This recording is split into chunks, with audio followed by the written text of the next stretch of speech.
Hello everyone, आज मैं आप लोगों को बताऊंगा हिंदी का कॉपी लिखने का सही तरीका। अगर आप लोगों को भी 24 फरवरी को एग्जाम देने जाना है हिंदी का, तो आप लोगों के लिए ये वीडियो काफ़ी महत्वपूर्ण है, क्योंकि मैं आप लोगों को इस वीडियो में बताने वाला हूं कि हिंदी का कॉपी आप लोगों को किस तरीके से लिखना है, सही तरीका मैं बताऊंगा। तो आप लोग वीडियो में बने रहें और वीडियो को अंत तक जरूर देखें। तो गाइज, अगर आप लोग चाहते हो कि इसका पूरा फुल सोल्यूशन मैं बता दूँ हिंदी का, तो आप लोग मुझे कमेंट करके बता सकते हैं। तो गाइज, गद्यांश और पद्यांश से लेकर के जीवन परिचय भी कैसे लिखते हैं वो सब कुछ मैं आप लोगों को इस वीडियो में एक्सप्लेन करने वाला हूं। तो प्लीज आप लोग वीडियो को अंत तक देखिएगा। अगर आप लोगों को वीडियो अच्छी लगी तो प्लीज वीडियो को लाइक करके और हमारे चैनल को सब्सक्राइब जरूर करिएगा, क्योंकि सब्सक्राइब के कोई पैसा नहीं लगता है, आप लोग को कुछ वैसे जाता नहीं है। और आप लोग को एक सब्सक्राइब और लाइक से हम लोग को कितना मोटिवेशन मिलता है मैं आप लोग को बता नहीं सकता। तो गाइज, चलिए हम लोग वीडियो को स्टार्ट करते हैं। तो गाइज, सबसे पहले आप लोग को जो फ्रंट पेज कॉपी का मिलेगा ना, ऐसा ही मिलेगा, सेम ऐसा ही, ठीक है ना। और यहाँ पर लिखा रहेगा, पहला में लिखा रहेगा परीक्षार्थी का अनुक्रमांक अंकों में, और दूसरा में लिखा गया परीक्षार्थी का अनुक्रमांक शब्दों में, इतना लिखना है। उसके बाद से लिखा रहेगा विषय, तीसरा में देखो विषय एवं प्रश्न पत्र, उसके बाद से देखो संकेतांक रहेगा, और परीक्षा का दिन, परीक्षा का तिथि एवं पाली, और केंद्र का नाम, इतना लिखना है। तो देखिए, यह आप लोग को अनुक्रमांक लिखना है। आप लोग को जो एडमिट कार्ड रहेगा उस पर लिखा रहेगा, तो आप लोग को देख करके लिखना है। तो इसमें देखिए अनुक्रमांक अंकों में लिखना है, तो अंकों में ऐसे लिख दिया, जैसे मान लो कि यहाँ पर 1 2 3 3 0 9 और यहाँ पर 2 4 4 3, इतना है ना। तो आप लोग को ऐसे देखो शब्दों में ऐसे लिख देना है कि 1 2 3 0 9 2 4 4 3, ऐसा लिखना है। और विषय में लिखेंगे हिंदी, प्रश्न पत्र में लिखना है कि केवल प्रश्न पत्र, ठीक है ना। और यहां से देखो, ये जो संकेतांक दिया लिखने के लिए, यहाँ पर बहुत से बच्चे कंफ्यूज रहते हैं, बहुत से बच्चे ये लिख देते हैं ये, बाकी ये नहीं होता आप लोग का। ये जो कोड दिया रहता है ना, यहाँ पर देख लीजिए, ये दिया है 822 DB। आप लोग जो एग्जाम पेपर आएगा ना उस पर दिया रहेगा आप लोग का कोड। तो ऐसा जो कोड मिलेगा ना, ये देखो राइट साइड में आप लोग को जो दिया रहेगा, ये जैसे दिया कि 822 DB, तो ये आप लोग को यहाँ पर लिख देना है। इसी से आप लोग को कॉपी भी जांच होगा। उसके बाद लिखेंगे परीक्षा का दिन, परीक्षा का दिन में सोमवार, ठीक है ना। और उसके बाद से देखो सोमवार ही, अगर आप लोग को जिस दिन पेपर रहेगा उसी दिन का नाम लिखना है। मैं इसमें सोमवार लिखा हूं, अगर आप लोग को जिस दिन रहेगा पेपर वो लिखना है। अब पांचवा में देखो दिया कि परीक्षा तिथि एवं पाली, तो यहाँ पर तिथि यानी कि डेट भी लिख देना। देखो 24/2/2025 मैंने लिखा हूँ। अगर आप लोग हाई स्कूल का एग्जाम दे रहे हो तो प्रथम पाली, और इंटर का एग्जाम दे रहे हो तो द्वितीय पाली लिखना है। उसके बाद से देखो ये केंद्र का नाम, केंद्र का नाम आप जहां पर आप लोग एग्जाम देने जाओगे उस स्कूल का नाम लिखना है।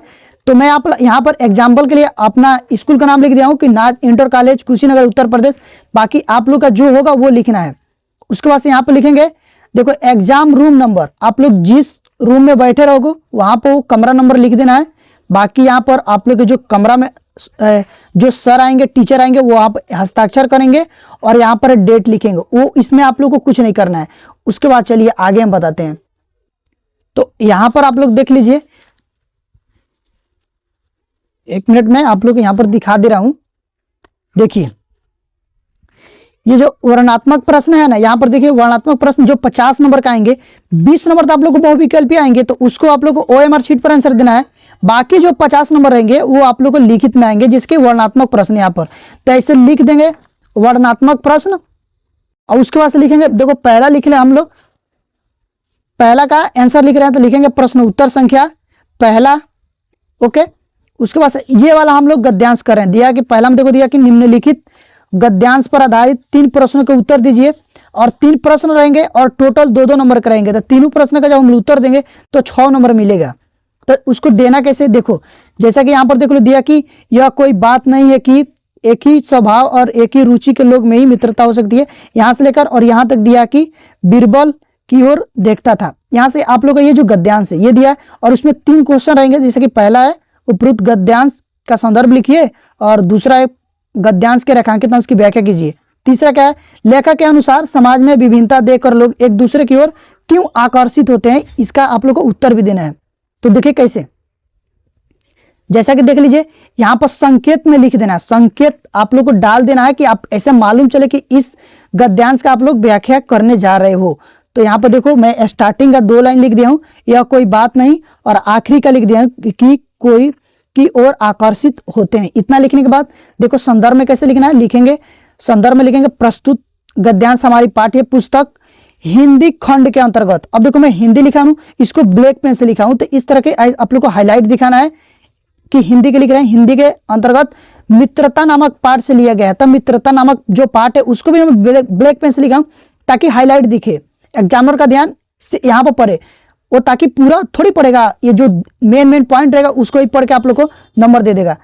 इतना हो गया। जिसके लेखक आचार्य रामचंद्र शुक्ल जी है, तो जो लेखक का नाम है ना उसको भी ब्लैक पेन से लिखा हूं हाईलाइट दिखाने के लिए। उसके बाद देखिए यहां पर दूसरा नंबर है, इतना करते हैं तो आप लोग यहां से 2 नंबर मिलेगा, इतना के लिए आप लोग को 2 नंबर मिलेगा।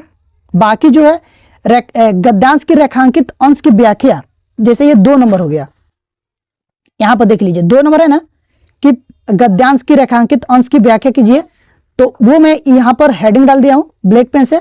बाकी देखो यहाँ पर व्याख्या कैसे करना है, जैसे कि मैं यहाँ पर उस गद्यांश का व्याख्या कर रहा हूँ जो इसमें दिया है, ये जो आप लोग का मॉडल पेपर उसमें जो दिया है उसका मैं कर रहा हूँ। तो देखो यहाँ पर दिया कि यह कोई बात नहीं है कि एक स्वभाव और एक रुचि के लोगों में ही मित्रता हो सकती है, समाज में विभिन्नता देखकर लोग एक दूसरे की ओर आकर्षित होते हैं।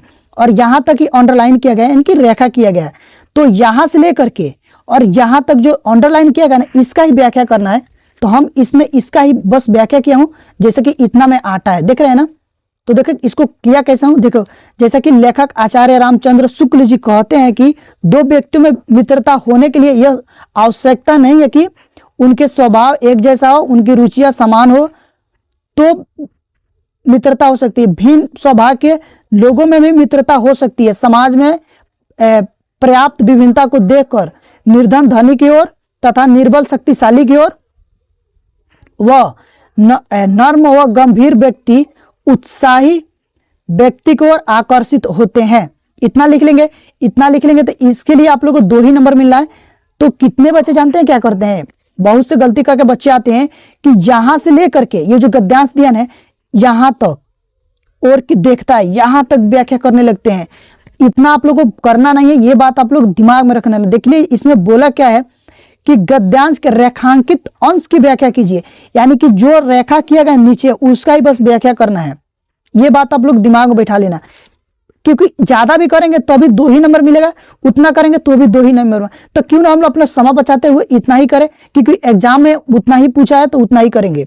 बाकी देखिए ये जो तीसरा क्वेश्चन है, तीसरा देख लिया दिया कि यहां पर देखिए तीसरा, लेखक के अनुसार समाज में विभिन्नता देखकर लोग एक दूसरे की ओर आकर्षित क्यों होते हैं। तो इसका देखो उत्तर आंसर कैसे देना है।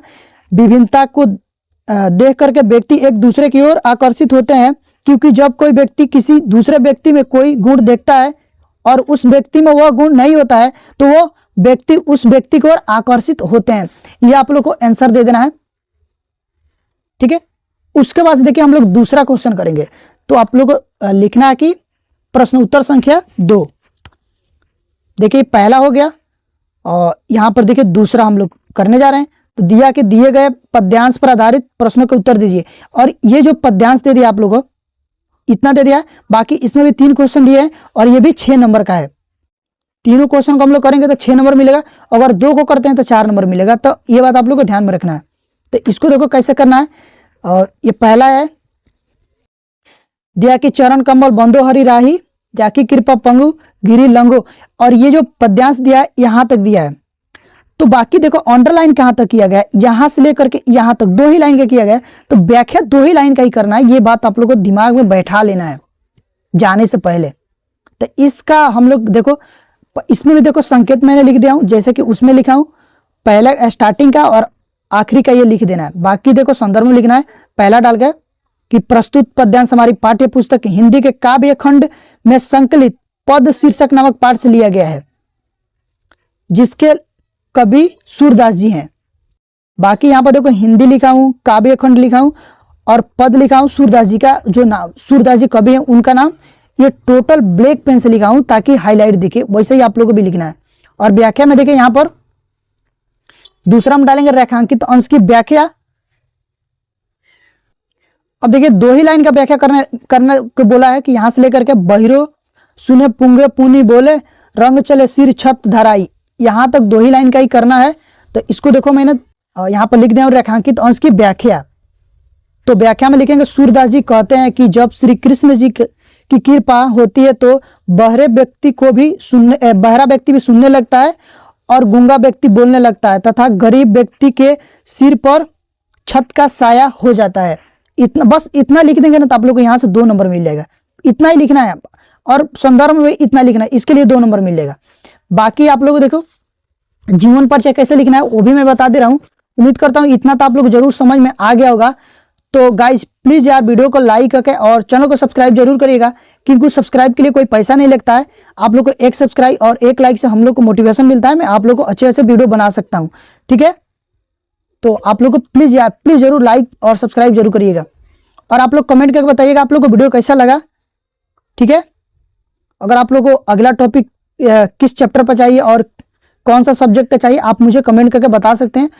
और मैं एक चीज और बता दूं कि इस चैनल पर आप लोग को हर विषय का तैयारी कराया जा रहा है, खासकर मैथ का। अगर मैथ में जो बच्चे कमजोर हो वो जरूर कमेंट करके बताइएगा, मैं आप लोगों को मैथ का भी पूरा तैयारी कराऊंगा और करा भी रहा हूं। तो देखिए जीवन परिचय कैसे लिखते हैं वो चीज आप लोग जान लो। तो दोस्तों यहाँ पर देखिए, जैसा कि ये 6वां नंबर प्रश्न है दिया कि दिए गए लेखकों में से किसी एक लेखक का जीवन परिचय लिखते हुए उनकी एक प्रमुख रचना का उल्लेख कीजिए। और इसमें 3 जीवन परिचय दिया रहेगा और 3 दिया रहेगा ना। और ये कितना नंबर का है, 5 नंबर में पूछेगा। देखो 5 नंबर ये है ना, तो ये 3 नंबर जीवन परिचय के लिए, 3 नंबर किसके लिए, जीवन परिचय के लिए, जीवन परिचय के लिए। बाकी जो 2 नंबर है ना वो रचना के लिए है। ठीक है ना, तो इसको देखो कैसे लिखना है। इसमें भी हम लोग लिखेंगे, सबसे पहले तो आप लोग को लिखना है प्रश्न उत्तर संख्या 6 का क कर रहे हैं। देखिए 6 का क कर रहे हैं, यहां से देख लिए ये प्रश्न उत्तर संख्या 6 का क है और क का ये तीसरा कर रहे हैं आचार्य रामचंद्र शुक्ल जी का। तो यहाँ पर हम लोग लिख देंगे कि 6 का क, बाकी ये तीसरा कर रहे हैं तो तीसरा में हेडिंग डालेंगे आचार्य रामचंद्र शुक्ल। और उसके बाद आप लोग एक संक्षिप्त परिचय देना है। संक्षिप्त परिचय में लिखना है नाम, पिता का नाम, ग्राम का नाम, जन्म सन, मृत्यु सन और रचना। इतना अगर आप लोग इस तरह से लिखते हैं ना तो आप लोग को 5 में 5 नंबर सिर्फ यहां से पढ़कर एग्जामिनर देगा। सिर्फ यहां से मैं आप लोगों को बता दे रहा हूं कि सिर्फ यहां से पढ़ करके एग्जामिनर आप लोगों को 5 में 5 नंबर दे देगा। इतना उसको पढ़ने की जरूरत ही नहीं है, बाकी आप लोग को इतना लिखना है। मैं बता दे रहा हूं, अगर आप लोग ऐसे करते हो तो आप लोग को नंबर भर भर के मिलेगा। तो इतना संक्षिप्त परिचय दे देंगे और उसके बाद से यहाँ पर जीवन परिचय लिख देंगे। जैसे कि देखो मैंने लिखा हूं और उसके बाद आप लोगों को यहाँ पर रचना लिख देना है। रचना जैसे कि उनका रचना है चिंतामणि और विचार विधि, इतना लिख लेंगे। देखो इतना लिख लेते हो तो आप लोगों को मैं बता दे रहा हूँ, आप लोगों को 70 में 70 लाने से कोई नहीं रोक सकता है अगर आप लोग इस तरीके से लिखते हो तो गाइज अगर आप लोगों को वीडियो अच्छी लगी तो प्लीज वीडियो को लाइक करें और हमारे चैनल पर पहली बार विजिट किए हैं तो प्लीज यार चैनल को सब्सक्राइब करके बेल आइकन को प्रेस जरूर कर दे, ताकि जो भी वीडियो डालूं वो सबसे पहले आप लोगों के पास पहुंच दे और आप लोग की अच्छे से तैयारी हो पाए। तो गाइज अभी के लिए बस इतना ही, मिलते हैं नेक्स्ट वीडियो में, तब तक के लिए जय हिंद जय भारत।